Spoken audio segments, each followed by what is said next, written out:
हाँ, तो हम वापस स्टार्ट करते हैं जहाँ से ब्रेक किया था। जो फिलामेंट था वो गुरुत्वाकर्षण के प्रभाव से घनीभूत, यानी वो कंप्रेस हो रहा है और धीरे धीरे उसमें गांठें बनने लगी और वो धीरे धीरे टूट कर बिखर गया और उससे क्या बना, विभिन्न हमारे प्लैनेट बने।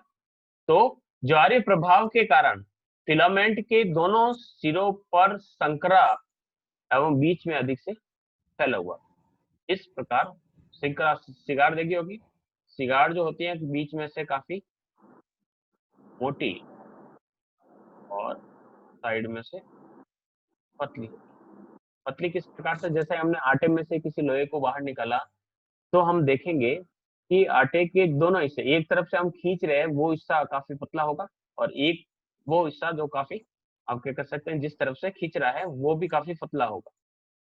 ठीक है। अब ये क्या हुआ कि वो फिलामेंट जो था बीच में से मोटा है और मध्य में से काफी मोटा और साइड में के या दोनों सिरे जो हैं वो काफी छोटे और पतले। फिर आगे बताता है कि गुरुत्वाकर्षण की शक्ति के कारण जो लघु ज्वारीय फिलामेंट उत्पन्न हुए, छोटे छोटे से उसमें से टुकड़े हुए और उससे विभिन्न प्रकार के हमारे प्लैनेट बने। इसको हम व्हाइट बोर्ड पर एक बार समझ लेते हैं, थोड़ा सा अच्छी तरीके से समझ में आएगा। तारा और साथी तारा, ये तो आप समझ ही गए होंगे। तारा एक था, मान लीजिए ये बड़ा सा साथी तारा। अब ये घूमते घूमते मैंने कहा कि ये इसके पास आता है, पास में इसका ऑर्बिट है, यहाँ पर काफी दूर है और ये मान लीजिए ऐसे मूव करते हुए इस दिशा में, ये हमारा सन है, वो हमारा साथी तारा है। पास में से आएगा और पास में से आएगा तो उसमें से कुछ पदार्थ बाहर निकले। पदार्थ थे वो किस प्रकार से थे, कुछ इस प्रकार,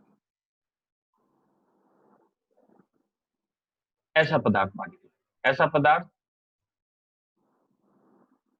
जो बीच में से मोटा, यहाँ से काफी मोटा है और साइड में से पतला। ये पतला क्यों है कि सन इसको छोड़ नहीं था, खींच रहा था अपनी तरफ। सन की जो आकर्षण शक्ति है सूरज की, वो उसको खींच रही थी और जो साथी तारा था वो भी खींच रहा था। अब ये जैसे ही यहाँ पर आया इसके पास में, तो ये पहले खींचता गया और ये जब सूर्य तारा तारा यहाँ पर पहुंचा तो ये इसके साथ साथ आया। ठीक है। अब जैसे ही वो इसके अंदर जुड़ता साथी तारे में, तो साथी तारा क्या चला गया, इससे आगे चला गया, यहाँ पहुंच गया। यहाँ पहुंचने के कारण ये जो है फिलामेंट, इसे कहा गया फिलामेंट। ये फिलामेंट जो है न तो इसमें जा सका साथी तारे में और न ही सूरज में जा सका, ये बीच में ही लटक गया। ये कहते हैं कि ये जो फिलामेंट है, ये फिलामेंट ही आगे चलकर हमारे प्लानेट का निर्माण करते हैं।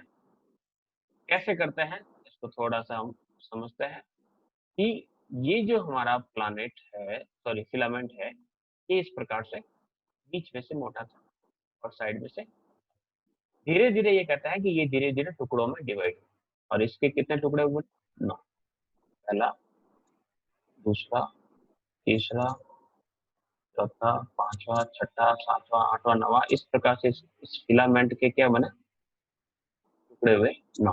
और यही जो 9 टुकड़े हैं वो आपके 9 ग्रहों के रूप में अभी वर्तमान में बने हुए। यानी ये 2, ये 3, हम इस प्रकार से बता सकते हैं ये जो टुकड़े हैं वो हमारे प्लानेट बने। अब इससे क्या पता चलता है कि जो बीच के जो ग्रह हैं वो काफी मोटे हैं। हम हमारे सोलर सिस्टम को देखें कि हमारा जो सोलर सिस्टम है,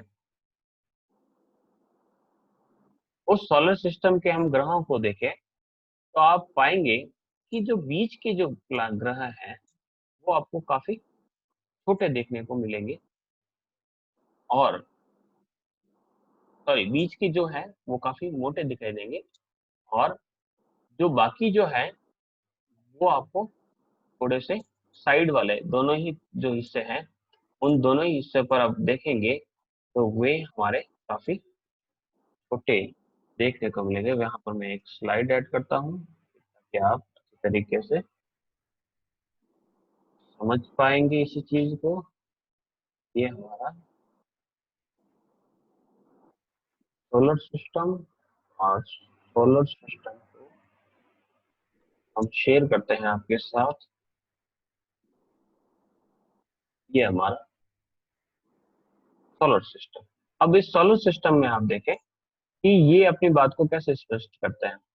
ये कहते हैं कि जो हमारा जो सोलर सिस्टम है, इस सोलर सिस्टम में हमारा जो सिस्टम बना, आप देखेंगे यहाँ से पतले हैं, यहाँ काफी मोटे हैं, फिर हम जैसे जैसे किनारों की तरफ जाएंगे वापस पतले हैं। इसी प्रकार से हम यहाँ आते हैं, काफी बड़े हैं, और वापस नीचे की तरफ। ये हमारा सन। तो सन से जैसे जैसे हम दूर जाएंगे तो छोटे छोटे ग्रह आएंगे, उसके बाद बड़े आएंगे, फिर ये कहता है कि ये जो सिस्टम बनाया है वो इसी प्रकार से। तो साथी तारा जब आया तो ये सिगार जैसा पदार्थ बना। सिगार जैसा पदार्थ जो बना, जिसे इन्होंने कहा कि फिलामेंट, और यही जो फिलामेंट है वो बाद में धीरे धीरे टुकड़ों में बिखर जाता है, और टुकड़ों में बिखर जाने के बाद हमारे जो प्लानेट है उस प्लानेट को ये निर्मित करता है। इस प्रकार से वो हमारे प्लानेट की रचना किस प्रकार से हुई है उसको स्पष्ट करता है। किताब में एक बार इसे वापस देख लेते हैं, ठीक है। ज्वारी परिकल्पना अंग्रेज विद्वान सर जेम्स जीन्स ने 1919 में दी।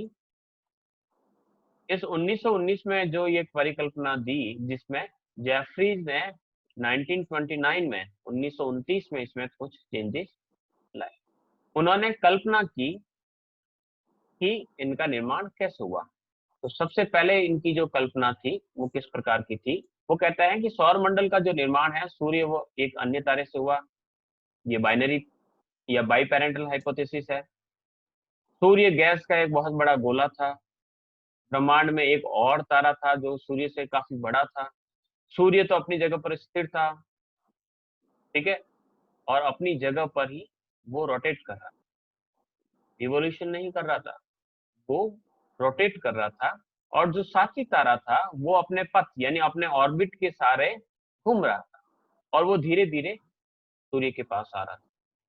साथी तारा का आकार और आयतन सूर्य से काफी बड़ा था, और सूर्य के पास आते हुए तारे द्वारा ज्वारीय शक्ति के प्रभाव से सूर्य के बाह्य भाग पर प्रभाव पड़ा था, और इस प्रकार से बनता है। इसको इस प्रकार से किताब में बताया गया है कि ये तारा, ये सूर्य। सूर्य तारा यहाँ पर था, तो इसने क्या किया, ये पदार्थ देखो, ये ज्वार बना। ये जो चीज है इसको बता रहा है ये ज्वार। तो ये टाइड यहाँ पर बना हुआ है यहाँ पर, ठीक है। अब तारा इस तरफ घूम रहा है। दूसरी पिक्चर में आप देखेंगे कि तारा जब है काफी नजदीक आ गया, इसके बहुत पास आ गया सूर्य के, तो इसमें से ये पदार्थ जो है वो बाहर निकल गया। इस पदार्थ को उसने कहा है कि ये फिलामेंट, और ये फिलामेंट जो है वो धीरे धीरे घनीभूत होकर हमारे इस प्रकार से सोलर सिस्टम के अंदर तब्दील हो जाता है। इस प्रकार से ये धीरे धीरे तब्दील हो जाता है, और धीरे धीरे हमारे प्लैनेट्स की है जो रचना इस प्रकार से होती है। फिर वापस आगे बढ़ते हैं। कल्पित तथ्यों पर आधारित ये विचारधारा जो दी गई, उसमें उन्होंने कहा कि जेम्स जीन्स ने बताया कि साथी तारा अपने पथ पर सारे सूर्य की ओर अग्रसर हो रहा था, जिस कारण साथी तारे की आकर्षण शक्ति द्वारा वायवीय ज्वार का प्रभाव सूर्य के बाह्य भाग पर पड़ा। सूर्य में ज्वार उत्पन्न हुआ।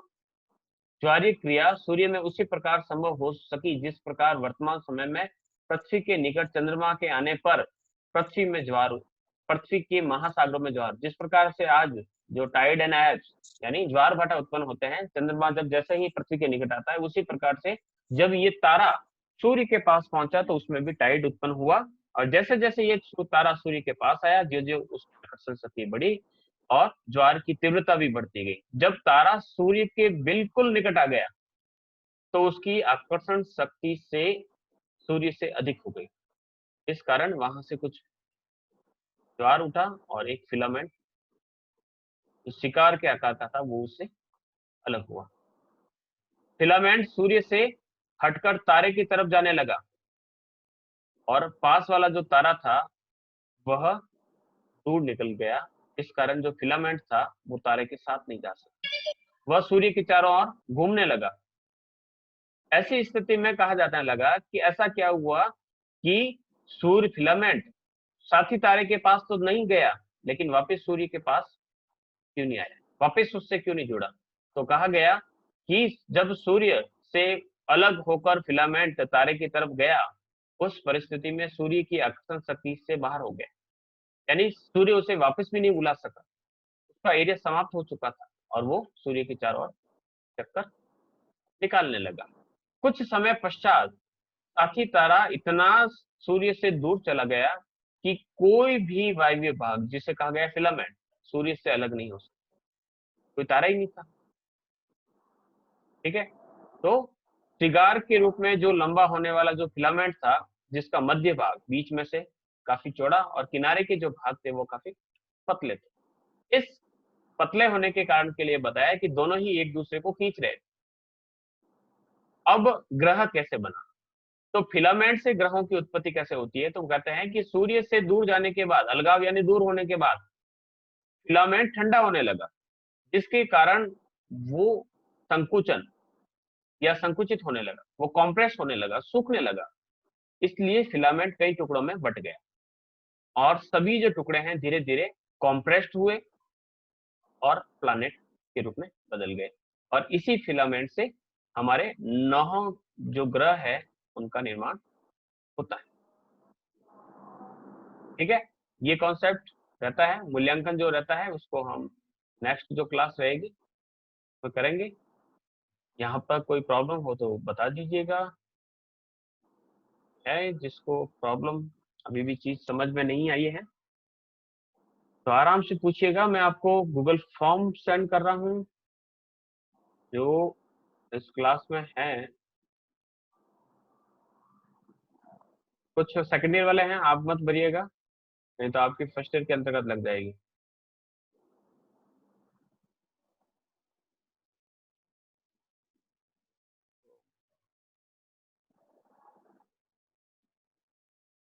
फर्स्ट ईयर वाले फिल कर दीजिएगा।